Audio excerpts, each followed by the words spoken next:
नमस्कार मंडळी राज्यामध्ये पुन्हा एकदा फोडाफाडीचं राजकारण होणार की काय अशा चर्चा आता पुन्हा एकदा रंगल्या आहेत. म्हणजेच आताच काही दिवसांपूर्वी शिवसेना एकनाथ शिंदे गटामधून ऑपरेशन टायगर हे राबवण्यात येणार आहेत अशी बातमी समोर आली होती. मात्र यावरती खुद्द स्वतः एकनाथ शिंदे यांनी भाष्य केलं व हा सस्पेन्स संपवला.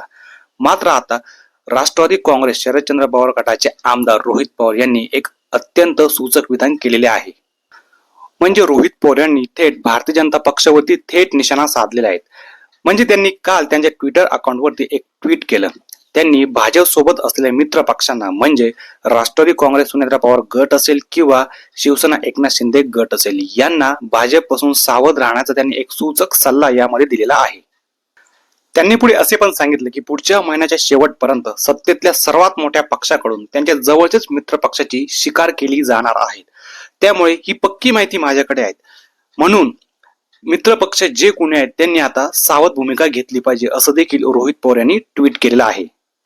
त्यामुळे भाजपचे जवळचे मित्र पक्ष आहेत त्यांच्याकडून आता काय प्रतिक्रिया येतात हे बघणं जास्त गरजेचं आहे किंवा याकडे सर्वांचं लक्ष असणार आहे. तसेच भाजपकडून देखील आता यावरती म्हणजे रोहित पवार या आरोपांना देखील कोण प्रत्युत्तर देणार ही सुद्धा उत्सुकता बघणं महत्वाचं ठरणार आहे.